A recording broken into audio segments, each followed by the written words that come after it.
general partner of Staircase Ventures, an investment firm focused on early stage tech companies in Canada. Before launching Staircase, Janet served as the managing partner at Real Ventures, one of Canada's leading early stage investors. She is also a graduate of the prestigious Kaufman Fellows Program, a global network of top tier investors and innovation leaders. Janet is deeply involved in the Canadian tech community, holding key positions such as co-chair of C100 and serving on the boards of organizations like Communitech, Vector Institute, and Ivy Business School. She is also a mentor at Creative Destruction Lab. Her impressive track record includes winning several awards and recognitions in the field, underscoring her influence and expertise. Janet's career has seen her launch and lead the growth of Kijiji.ca and work at eBay in Silicon Valley, where she helped transform eBay from a collectibles to mainstream marketplace.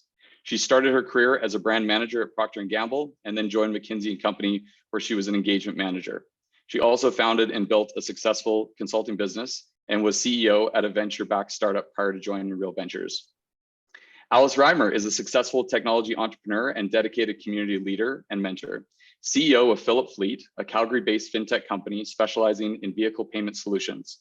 Currently focused on small business fleets with 5 to 25 vehicles, Fillip empowers its customers with peace of mind and hours of time back in their day by simplifying the tracking and management of employee fuel and vehicle expenses with greater visibility and control over their spending. Fillip's product goes beyond the conventional physical card and digital wallet experience, forging a deeper connection between the fleet's drivers, their distributed payment method, and the vehicles they operate. As a technology entrepreneur, Alice led groundbreaking SaaS companies for global retail giants such as Walmart, Home Depot, and Lego, earning her national recognition with Profit W100's designation as one of Canada's top female entrepreneurs, Alberta Ventures, Alberta's 50 most influential people, and Calgary Influential Women in Business Small and Medium Enterprise recipient. Alice is also co-founder and director of The 51, a financial platform for democratized access to female capital for female-led businesses, advisor to Creative Destruction Lab Rockies, and serves on the board of Opportunity Calgary Investment Fund OSIF, Alberta Blue Cross, and Scienter Diagnostics. Please join me in welcoming Janet and Alice to this morning's InterGen Breakfast Club FinTech series. Thank you. Very well done, Ian. Well rehearsed. Thank you. I also was remiss in welcoming our newest board member that's on the call this morning, Mary Morin. Mary, welcome. Thank you for joining us. All right. My favorite question to get us going is always about the pedigree, like what instigated the creation of Fillip. And by the way, there's a backstory to this company called Fillip. So Alice, tell us what gets you up in the morning to start a gas card company in Calgary? Awesome. Thank you, Colin. And hello, everyone. It's so awesome to see new friends, old friends. And thanks for hosting Janet and I. I'm actually really delighted to be on the call this morning and especially sharing our story alongside Janet. So we'll talk a little bit more about that. But let me give you a bit of a backstory to Fillip. So Fillip has actually been around for a few years. In fact, we started out on the business to consumer side of fuel. We saw an opportunity working with two of the original co-founders of Fillip, an opportunity to really start to create a consumer product and how we would be able to essentially give individual consumers the opportunity to lock in the price of fuel. So gas is $1 a liter. I want to be able to lock in the price of fuel. That product was actually in market. Brian, who is our chief product officer, Ted and myself, we saw this as an opportunity to really see if there was see if this product could be commercialized at scale. And so, starting kind of late 2018, early 2019, we worked with the original co-founders and we built a product. We put it in market. We acquired a couple of dozen retail gas stations and about 1,500 active users. What we recognized is that while there was an opportunity to help individual consumers lock in the price of fuel, in fact, it works really well as gas prices are going up, not so well as gas prices are coming down. And so, at the same time, though, what we recognized was that 75% of all retail gas stations in Canada are independently owned and operated. What we recognized was that independent owner operators really pay quite high fees and expenses. So we had a little bit of a pivot there. We started to work with individual consumers and retail gas stations And we built an application that allowed us to effectively think about it as kind of skip the dishes for an independent gas station. We'd send you out a fully configured tablet, you'd have a mobile application, and we were able to bring a mobile first platform to these independent gas station owners who, quite frankly, didn't have the same opportunities as some of our bigger brands. What we recognized, however, was we could not make money. We had, again, we had a couple of dozen gas stations. We had a number of users. They were using our application actively and regularly, but we were actually unable to figure out a monetization strategy.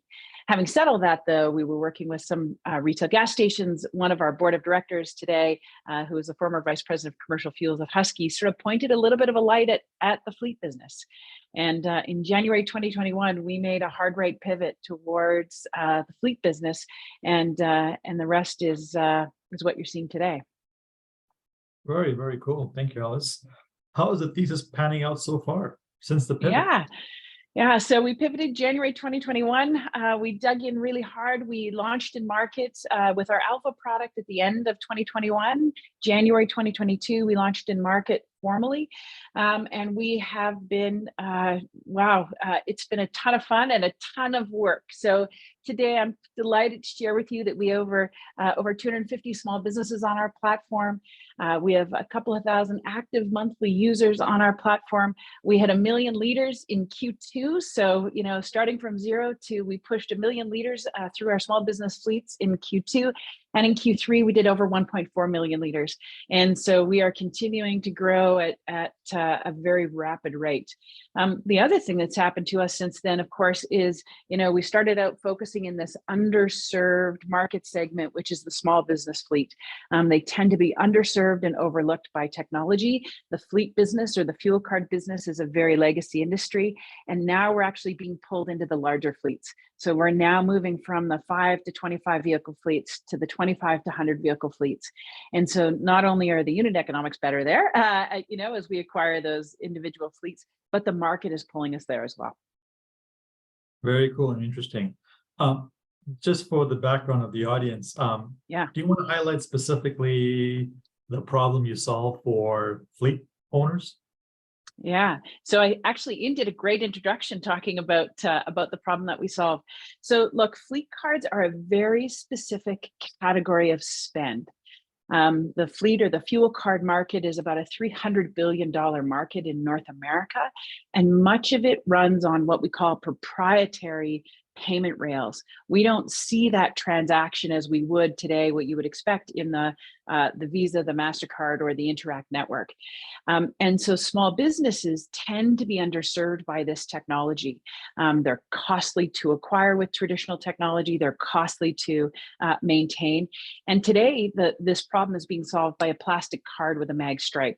So we are the first and only truly digital or mobile first fuel card in North America that can acquire, convert, and activate small businesses in a completely digital first experience.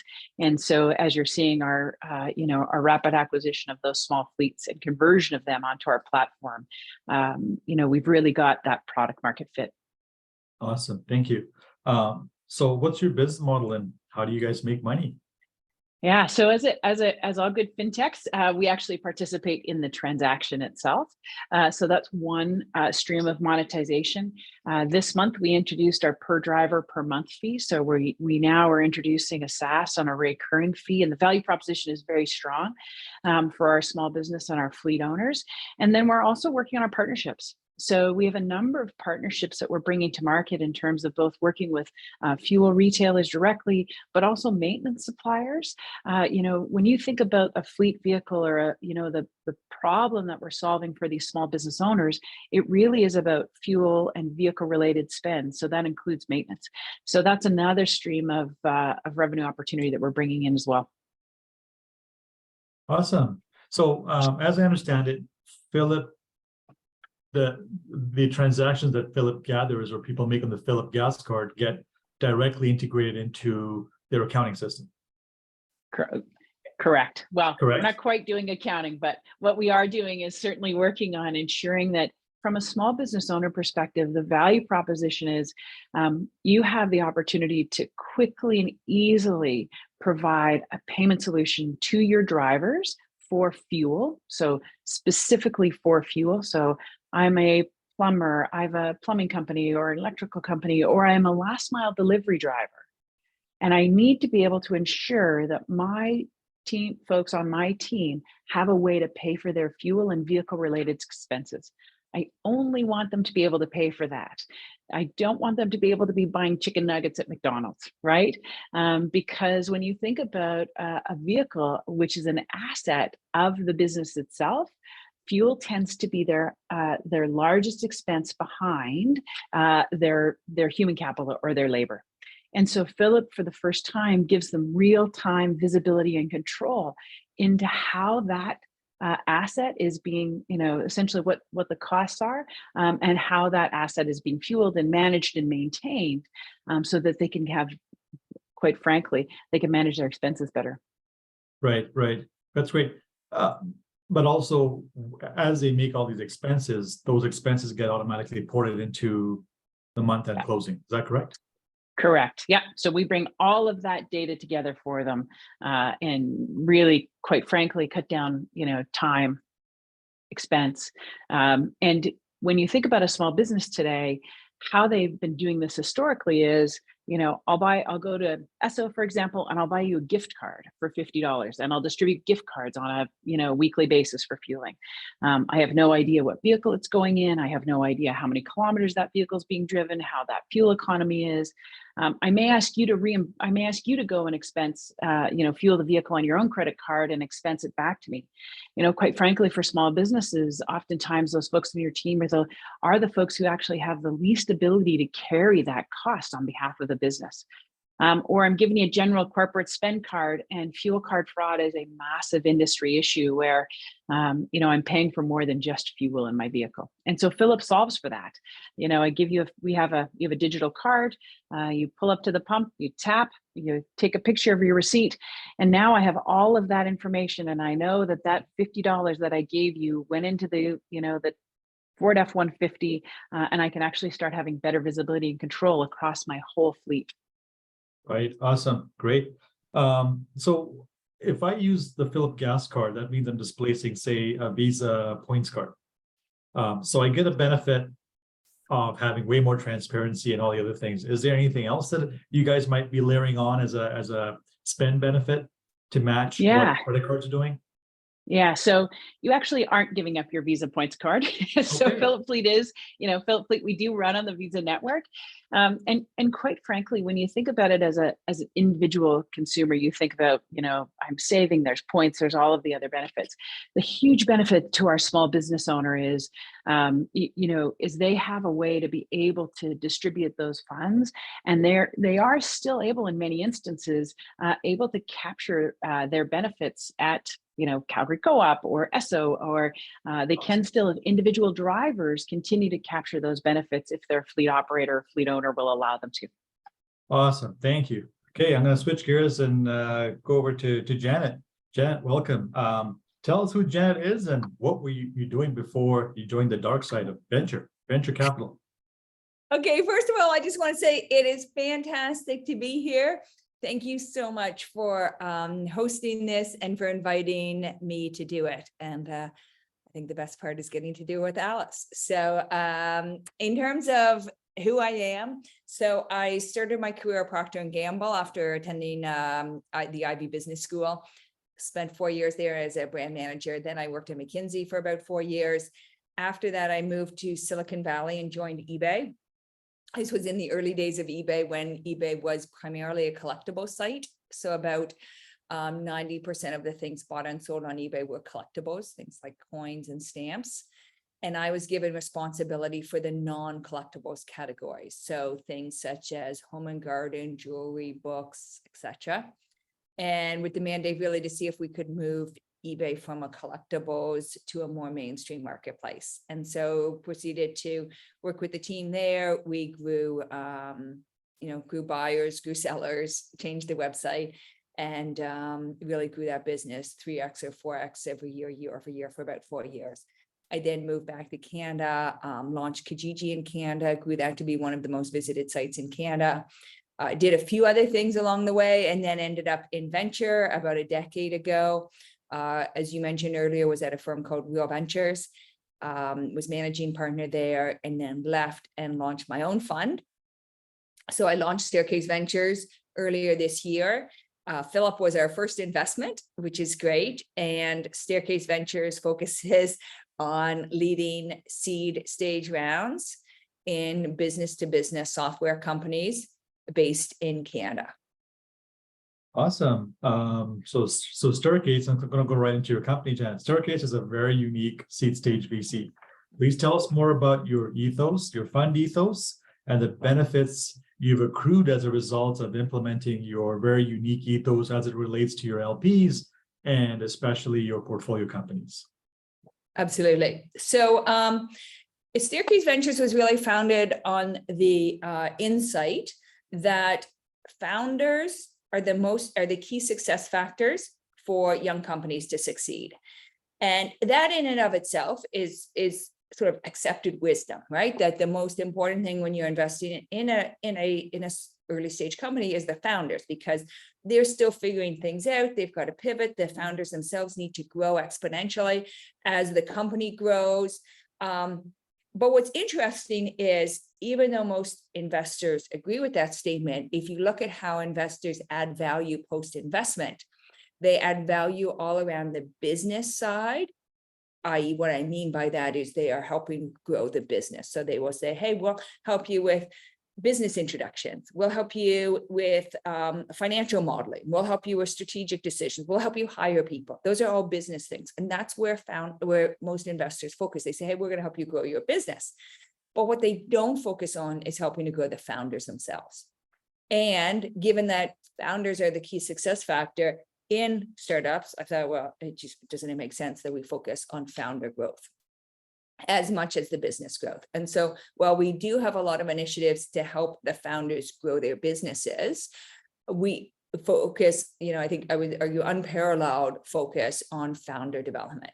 And the way we think about that specifically is in two major areas. One is, how can we help founders grow and develop as quickly as possible? And so that, for those things, we say, hey, we will provide all CEOs with an executive coach, and we will provide all founders with access to peer support groups. So through a partnership that we've done with a company that has a network of 2,000 founders across North America, our founders get matched into that. You can almost think about it like a little bit like YC. So that's on founder growth. Plus we have other, mentoring advisors who help with founders in their personal journey. But then the other part is, it's like, okay, well, to me, just having the skills is not enough. You also need to be able to show up your best every day. And so for that, recognizing that founders, like everybody, are, complete people. And if something's going wrong in one area of their life, then they will not be able to perform at their best. And so we provide all founders with access to a health coach via a partnership with Cleveland Clinic Canada, whereby our founders have access to a health coach, which can help with anything from, hey, I'm not able to exercise, or I've gained 10 pounds and I don't feel so good about myself, or I'm not eating right, or I'm not able to sleep, or I'm too stressed out. Anything mental or physical health, we have resources for that. The other thing is we have a personal financial advisor who can confidentially give advice to our founders all around personal financials, how they should set up their situation, etc.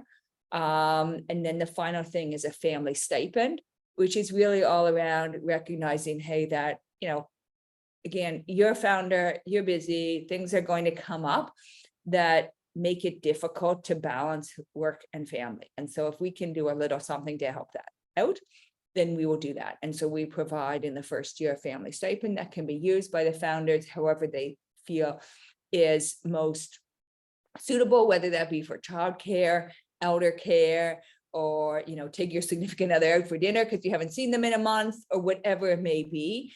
That is what we do. And then so that's really the founder development platform. It's something that's got a lot of press, and I'm very proud of it.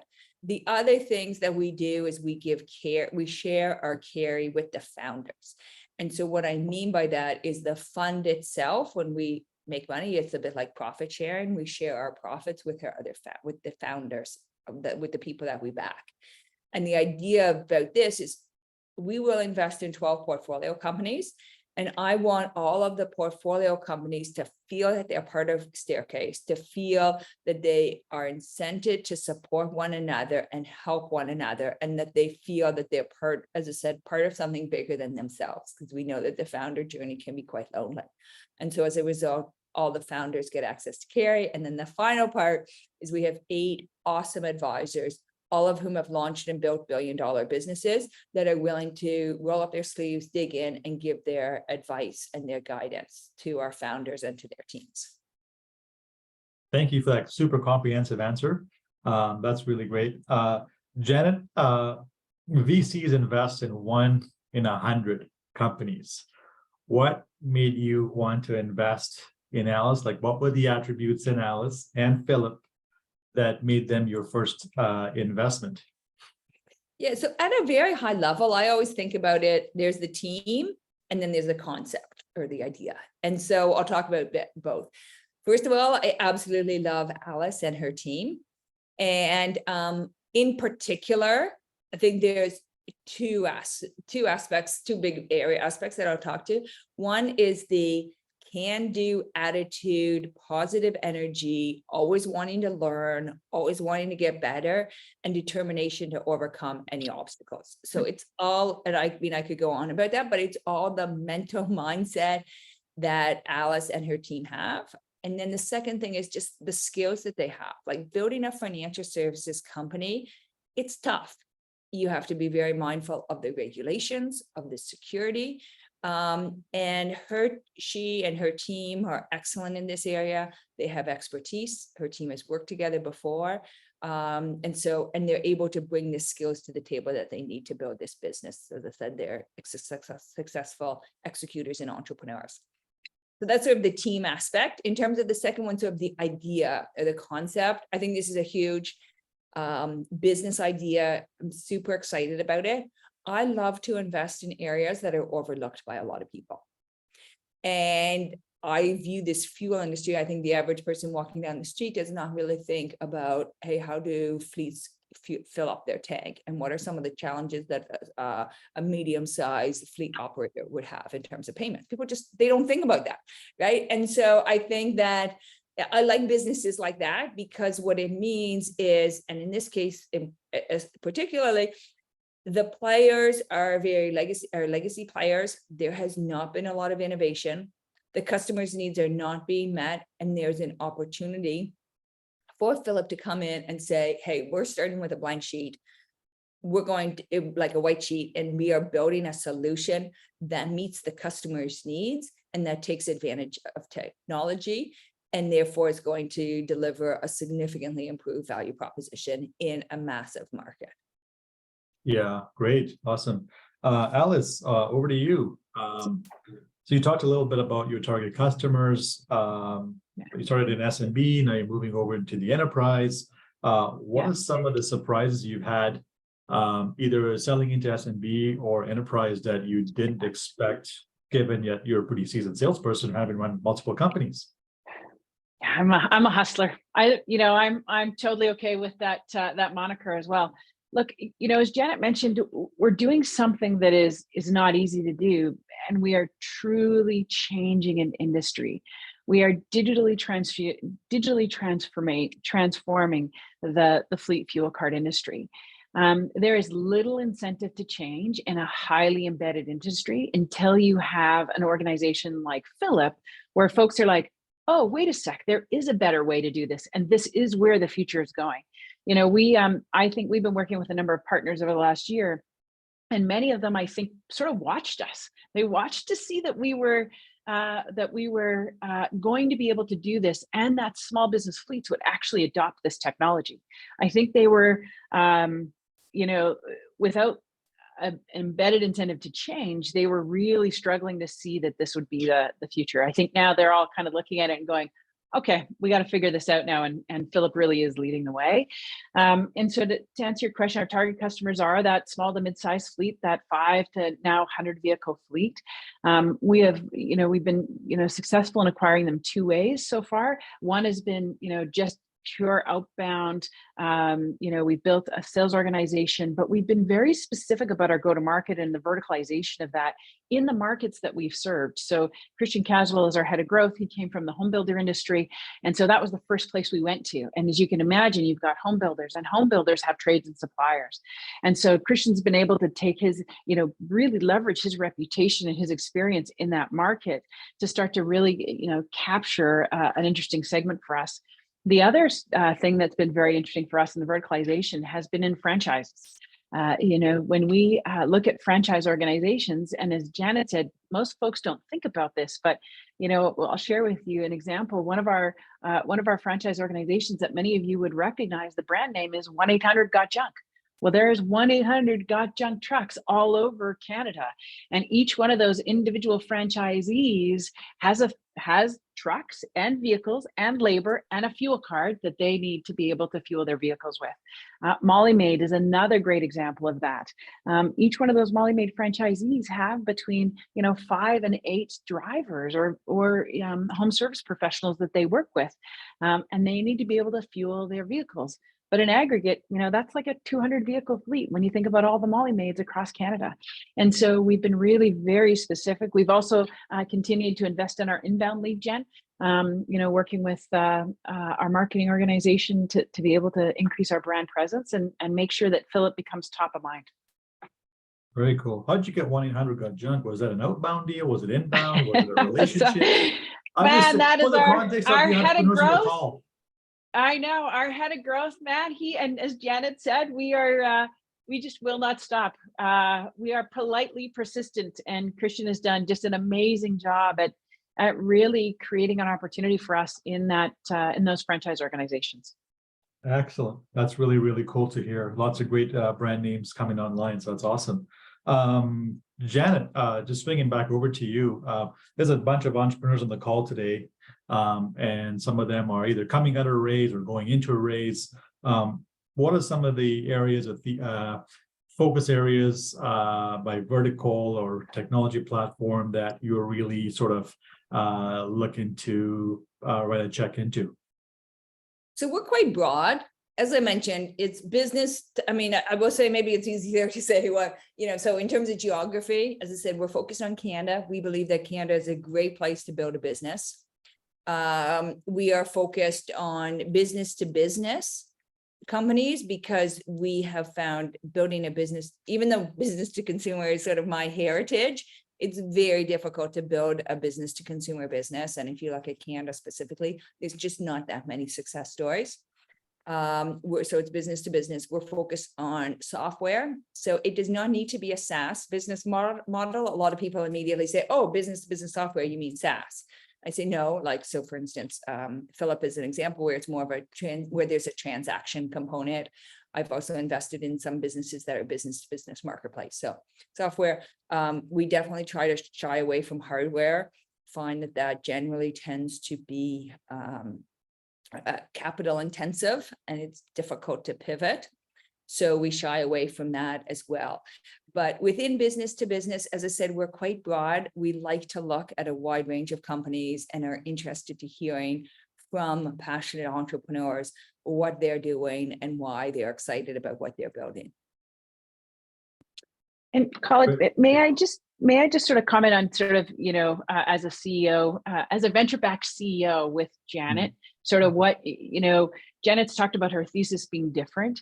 And the opportunities that that's created for us so far, we closed our investment, and so not only have we had access to a category of advisors that we need in Alberta and across Canada, right? Like, I think that's important from an Alberta ecosystem perspective, that, this helps us also open up that network across, what we're doing in Calgary and in Alberta in the West. I think it's also important, some of the things that we now, as a next level venture-backed company, we're growing and learning, right? So we're learning every day around working, at this level of venture and what it's going to do. We're already preparing for our next raise of capital. We're already preparing our foundations around, making sure we've got the right metrics, making sure that we've got the right reporting, that we've got the right advisors around us to set us up for that next stage. And so, when we talk about, Janet's model, in terms of the thesis, I think there's the other side of that, which is the roll up the sleeves and support that next level of growth, right? So I just wanted to make sure that, for the entrepreneurs on the call, like, it isn't, you don't just get, an investment and you have to go, hey, Janet, I'll see you every quarter. It doesn't work that way, right? Like, we've got to prepare ourselves for that next level, and you've got to be prepared to do that work. Yeah, great, awesome. Going back to growth, Alice, what have you found to be the most effective pathway for your go-to-market? Because there's so many companies out there that they can't nail, and that this is goes without saying, it takes a long time to nail the channel that gives you the most amount of juice. And it sounds like you've got there relatively quickly and efficiently. What was your process to decipher where to double down to drive revenue, and what are sort of we are not there yet. Okay. We're on our way, but Jen's got a big smile on her face. We're not there yet. We are still learning and iterating every day, right? We are still trying to figure out, should we be doubling down in inbound? Should we be doubling down in outbound? Should we be hiring a new, a whole team of business development reps? We're not there yet. We are focused on the things before we start putting a lot of sort of juice, if you will, there. We're focused on making sure that we can acquire, we can convert, and we can activate. We can shrink that time, and we can do it at a cost that pouring more money on the top end of that funnel will make sense. And so, we're doing all of that work still. So I wouldn't say we figured it out yet. What I will tell you though is all of those channels are working right now, and we're still, we're still working through what that will be in 2024 for sure. We do know that we do need to move up market though. That is for sure. The 5 to 25, we have to be able to acquire that customer, convert that customer, and fully activate that customer digitally. The 25 to 100 vehicle fleets will be a little bit different, but we know that the smaller fleets, we have to be able to do that digitally. Okay, very good. Janet, you took up golf this summer. That's super fun. So in addition to learning how to play golf, what else did golf teach you or reinforce for you about life? Yeah, so it was interesting. So as you mentioned, I decided to take up golf, which is a new sport for me. My husband and my son are both quite avid golfers. And I guess I finally decided, okay, I'm going to take up golf. And it's interesting. I wrote a blog post, which is on our website if you want to check it out. But as I used to walk, long way, obviously walk between holes. You do a lot of walking on golf courses, especially if you're not a very good golfer and you're chasing your ball. And so I had lots of time to think. And so, I wrote a blog post, and it was had articulated 5 lessons. First of all was play the long game, which means basically don't get too upset about hey, geez, I missed that shot. Focus on long term and getting better. Right. And so the parallel to life is, hey, focus on improving yourself and on where you want to be long term, and play the long game, play the long game in terms of investing in relationships, investing in learning, investing in things like that. Second thing was don't be afraid to lose a ball, which I learned as I learned to, it's okay to shoot over water and have the ball go in the water. Otherwise, you'll never learn to shoot over the water if you're too worried about losing the ball in the water. And so similarly, take risks, calculated risks, but try things and always be experimenting. Don't be afraid of failure. The third one was surround yourself with people from whom you can learn. And one of the things I must say that I love about golf is it's one of the few sports where you can play with people who are much better than you, or they can be not as good, but you can play with people of all different abilities and you can play together. And, you know, you think about other sports, whether it be running or tennis or squash, and you sort of have to play with people who are more or less your own ability, or it impacts people. And so I love that about golf, but surrounding myself, I had the opportunity to golf with people who were much better, and I was always watching them and learning. And then the last two, one is tough shots are great learning opportunities. And when I hit the ball in the sand, when I was first learning, I would just like throw the ball out of the sand and keep on going. And then I realized, you know what, I'm never going to learn to hit out of the sand unless I try to hit the ball out of the sand. And so, and it was interesting, one day I had a pair, I really thought, oh my gosh, like I need to think about these times when I have to have, maybe it's a tough conversation or something that I don't really want to do. Stop thinking about dreading it and think, hey, this is awesome. I can do try my best in this, and I'm going to come out. I'm going to be better next time I have to deal with this situation. And then the final one was just enjoy each hole. And I would say enjoy the ride. And I think for entrepreneurs, Alice, I've never said this to you, but I'll say it, is that like someday we're going to look back and say, Alice, remember those early days? And I would come into your office and it was like so small and everybody would fit in one room. And, you know, we'll talk about those as the good old days. So I think, you know, these are the good old days now. And so, you know, just enjoy the process. Very good, very good. Alice, you know, InterGen is all about making generational matches. And that's sort of our business. And we've got a number of entrepreneurs and advisors, InterGen business advisors on this call that are part of our community. What's been the pivotal moments or the memories that have been etched in your brain where people like Janet or otherwise have come into your life and given you a new perspective personally and professionally?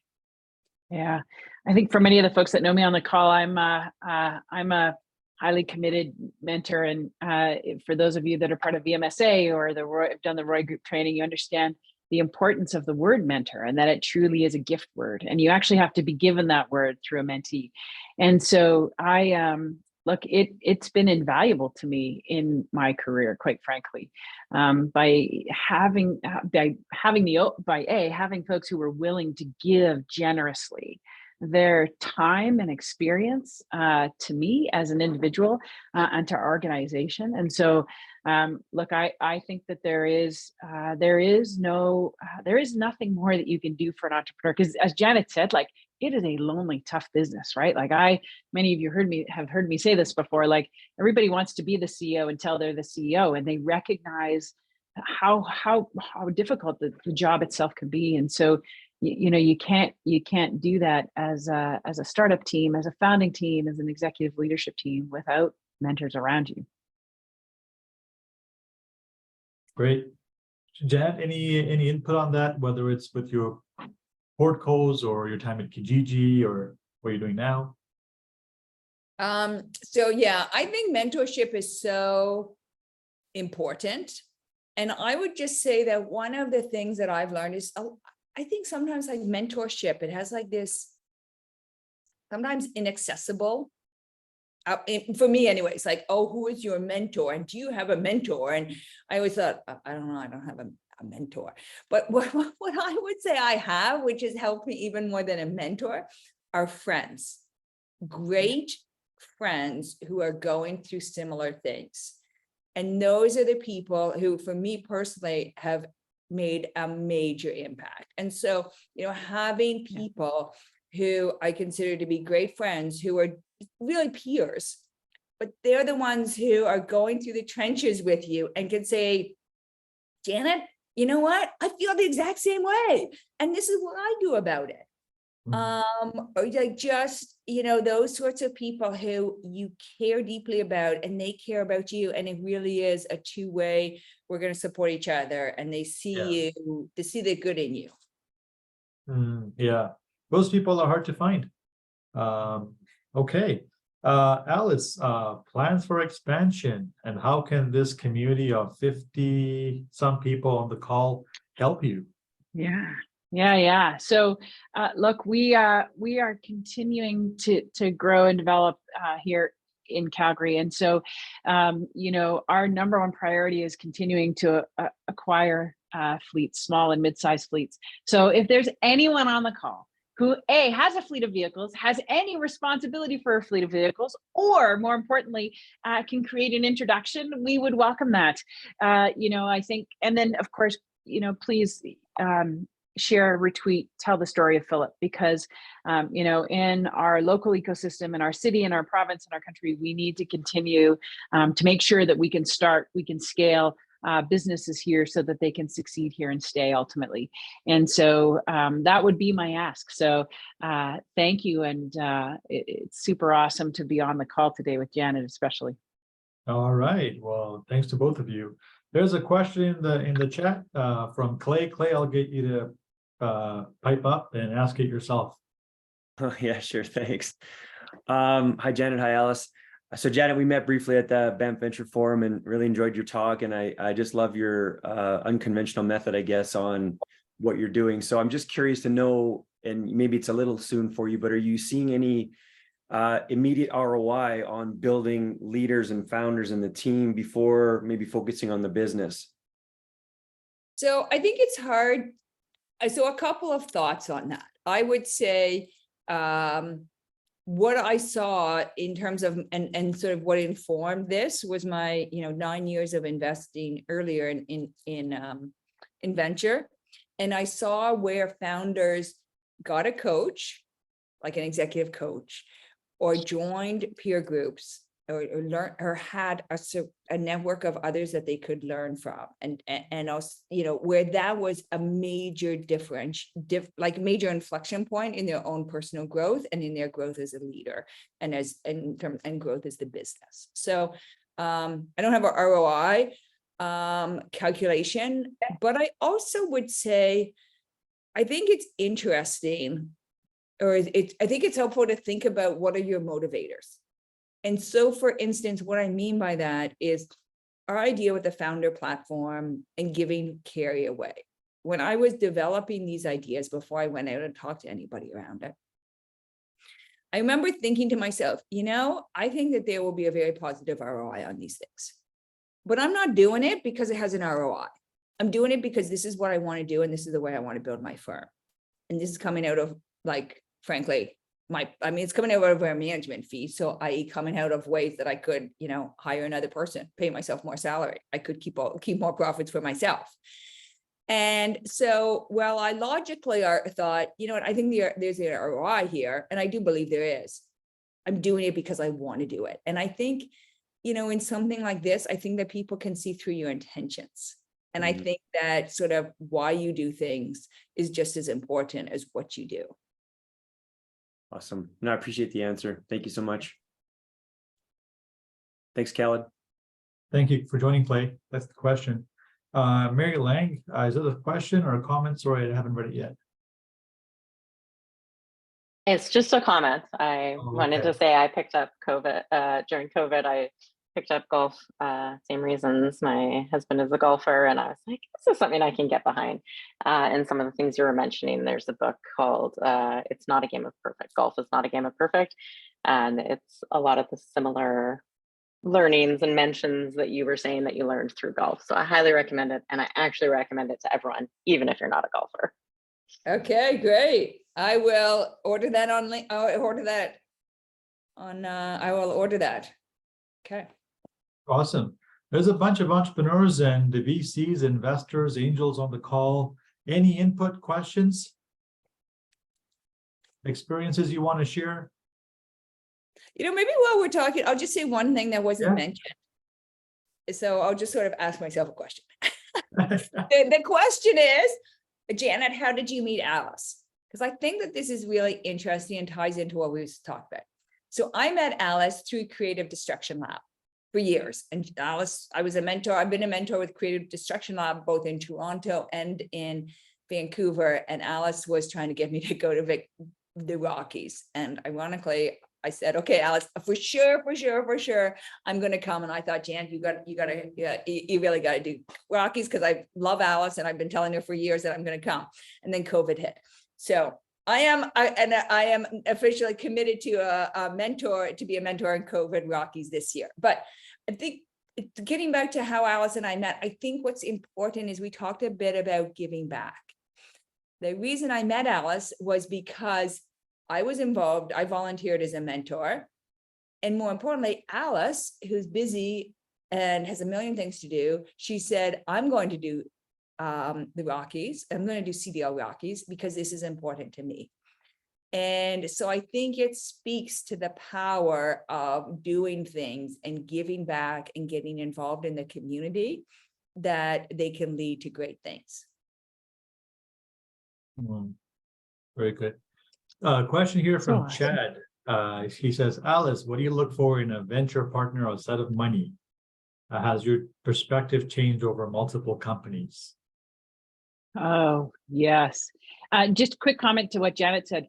And for the entrepreneurs on the phone, look, like having and this actually kind of goes into Chad's question as well. As Janet mentioned, I've known her for quite a while, in fact, through, CDL and some of the work, but also with our other investors and venture firms that are in, this is about building a relationship. If you need money next year, start having conversations now, because this takes time. Your venture partners want to see that you are doing what you say you're going to do, that you're delivering on the promises that you've made, and that the business is starting to unfold as you sort of envision it. Nothing ever goes straight line. There is no A to B in a straight line in starting a business and growing a company, especially in the tech space. And Janet knows that. She's like, look, I do not expect you to go from A to B in exactly the way you planned it. The question is, how are we going to go to A to B, and how are we going to make this? So, Chad, to answer your question, for sure, this is truly a partnership. And actually, I said this the other day to someone, and I truly mean it. Shelley, who of course some of you know, my co-founder of 51, Shell was an early supporter and fan of ours at Avoco, and I remember Shelley saying to me specifically, "Look, do not, make sure that folks, you'd be willing to have these folks at dinner and you'd be willing to share a meal with them and break bread, right? And so making sure that the kind of folks that are around you and are surrounding you in your business are the kind of folks that you'd want to have at your home for dinner." And so that's, Chad, really, quite frankly, my first test is, are these folks that I would want to have around my table? And then in terms of, Janet talked about the model being broken. I can tell you I'm incredibly fortunate to have, Thinner Labs as a partner in our business, Azure Capital as a partner in our business, and a number of other individuals who are with us on the journey. And they truly are invested, not only with their capital. InterGen, another great example, but they're interested and willing and able to create opportunities for us. We just have to ask. Great, thanks, Alice. Janet, Brett, do you want to just ask your question? Probably better that way. Brett Colvin, that is. Yeah, sure.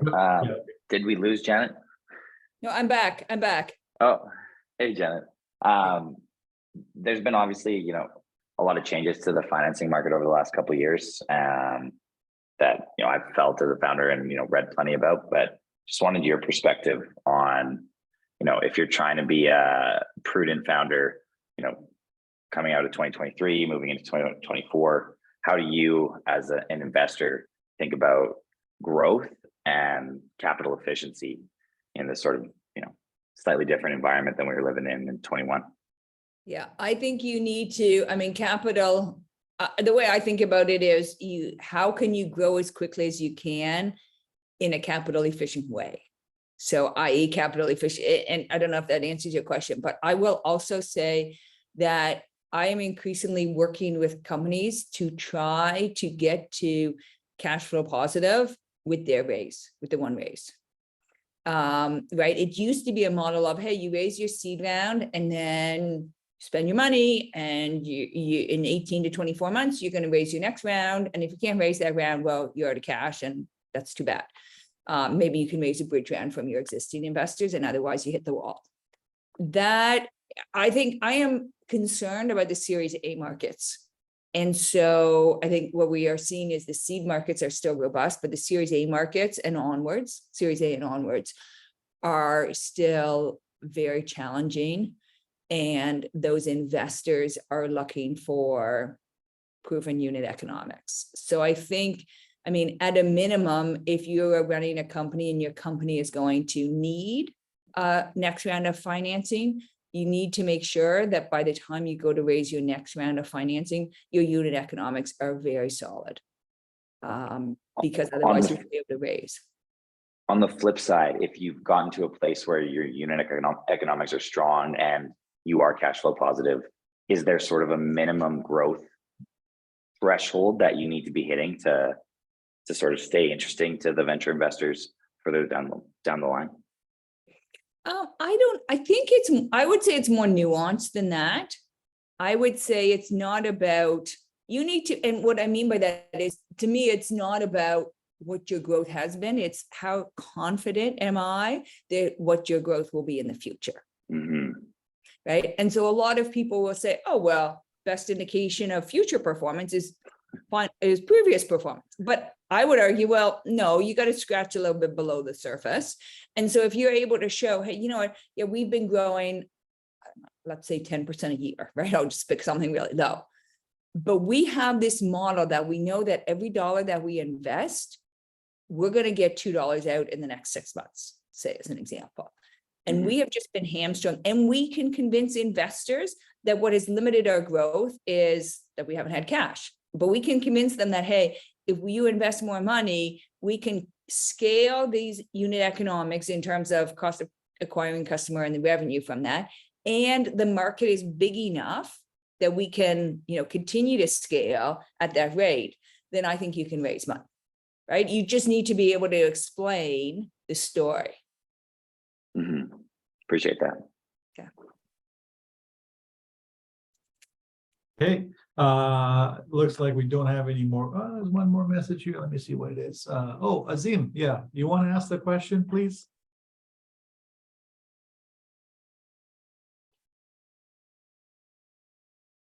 You might be on mute. We can't hear you, Azim.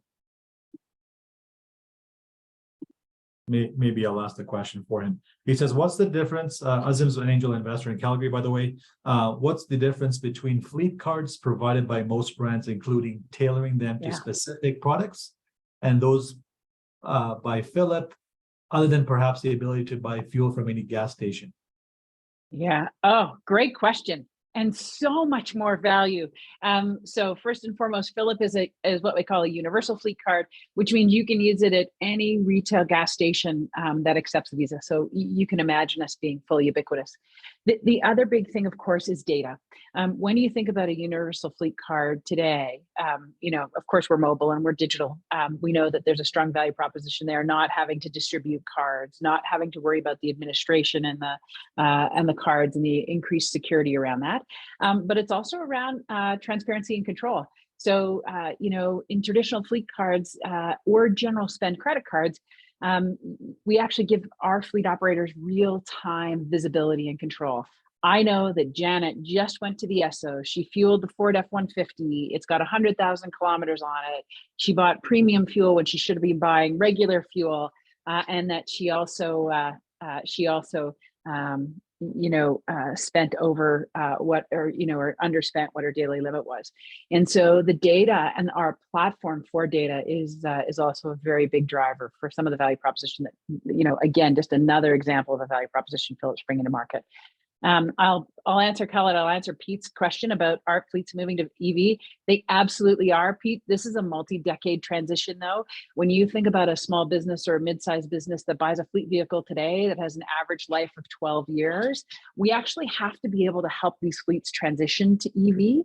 And the only way you do that is to actually move to a digital first platform before you can actually start transitioning your fleets. A plastic card with a mag stripe is actually not going to work. And so we believe we're part of the reason why fleets will transition. And then just to Chad's point, the first part for us, for our fleets, is actually helping them do their emissions tracking. We know what product they bought, we know how many kilometers they drove. And so you're absolutely right. For us to start helping our fleets get their arms around both emissions and moving towards net zero will also enable them to get to and through the energy transition to EVs. But look, folks, the reality of it is that this will be a multi-decade transition, and we are positioned to be sort of at the leading of that. Awesome. We're almost at time, 1 minute to go. So I just want to do a shout out to also Sharon Watkins. If you're still on the call, thanks for joining. Sharon's with Sandstone Asset Management, great supporter of InterGen and a board member. And also to Michael Palmer. Michael Palmer is an InterGen business advisor, just getting back in the game. I've taken some time off, so welcome back, Michael, if you're still on the call. And all of you, thank you very much. And also thank you to our sponsors, the top 7 over 70, RBC Synovus, Sandstone Asset Management, ProScan, Alberta Innovates, and OSIF. Without them, we would not be around. So we really thank them for their support and partnership. The next Breakfast Club is coming up in late November. So stay tuned to your email, and that company will be Zazu. So thanks again. Have a great rest of the day. Stay warm, and see you soon. Thank you, Alice and Janet, for your participation. Thanks so much. Thank you all. Bye. Thank you. Thank you. Thanks, Khaled.